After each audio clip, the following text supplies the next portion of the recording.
हरिओम। श्री सद्गुरुदेवाय नमः। हे मेरे परम प्रिय मित्रों, हे मेरी माताओं बहनों, आज फिर आपके लिए एक बहुत ही उत्तम ज्ञानवर्धक वीडियो और जीवन में निश्चित ही कुछ आगे बढ़ाने के लिए ये वीडियो है।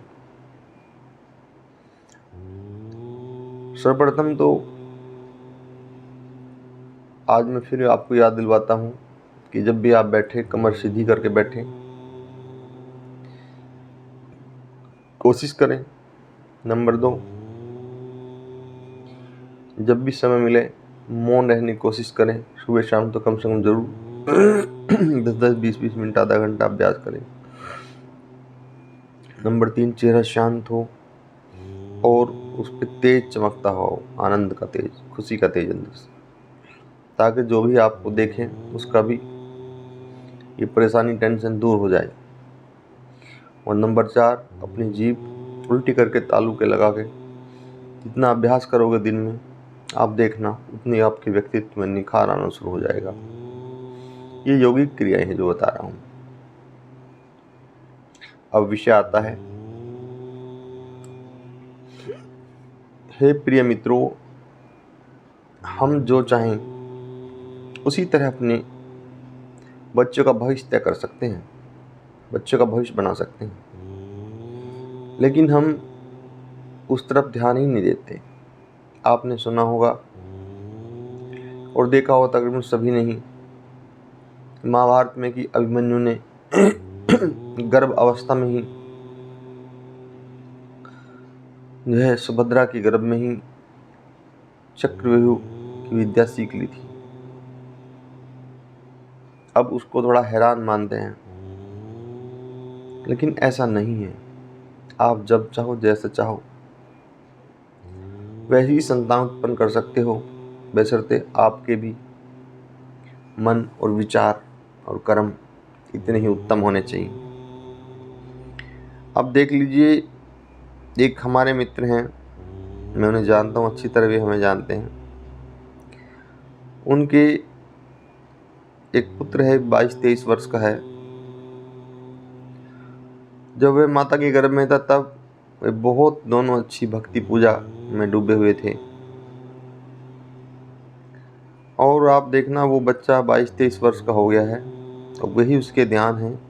संसार में बस उतना ही काम रखता है जितना काम से काम अपनी पढ़ाई या अपना ईश्वर का चिंतन। इस उम्र में भी कोई इधर उधर की मामले उसको छू नहीं सकती।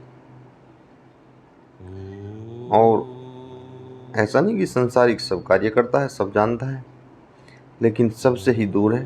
बस इस तरह ही रहता है कि जैसे जल में नौका, जल बगैर रह भी नहीं सकते और जल में रहना भी नहीं है।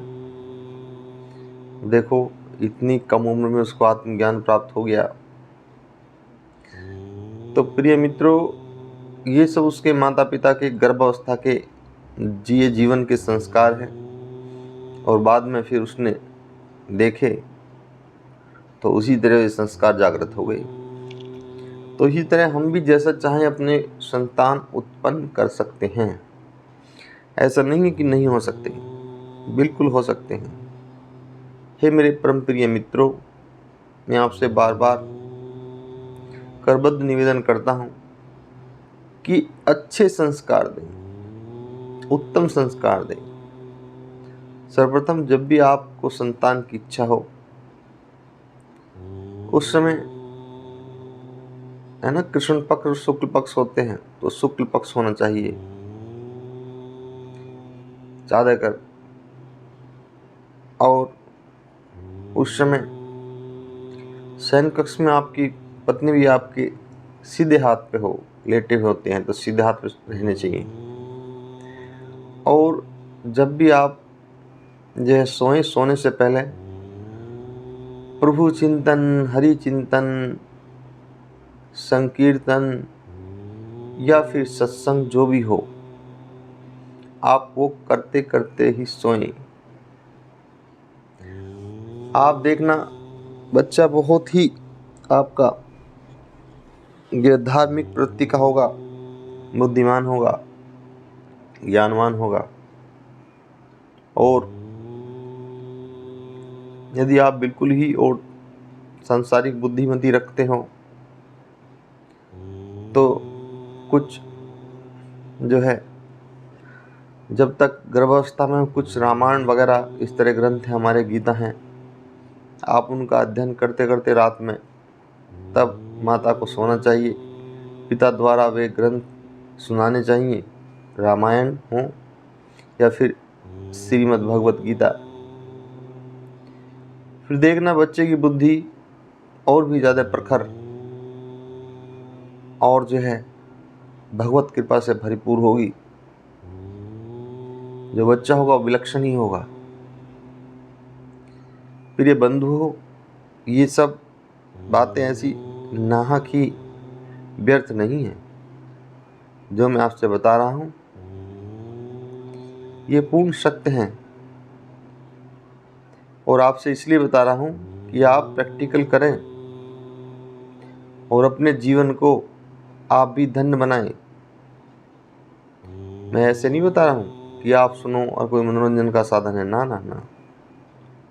अगर आपके पास समय है, आपकी अवस्था है, देश काल स्थिति के अनुसार होता है प्रैक्टिकल भी, तो आप प्रैक्टिकल करें और देखें आपकी संतान, जो संतान हो चुकी हैं उनमें या जो होनी है उनमें कितना विशेष अंतर होगा, या जिनको संतान अभी नहीं हुई है उनको देखना कितनी विलक्षण संतान होगी। ये भी प्रैक्टिकल की ही बात है, क्योंकि ब्रह्मांड में जो आत्माएं घूमती रहती हैं, गर्भस्थ माता के गर्भ में आने के लिए वे भी देखती हैं कि हमारी माता, हमारे पिता जो बनेंगे वे कितने धार्मिक वृत्ति के व्यक्ति हैं, किस प्रकार जीवन जीते हैं।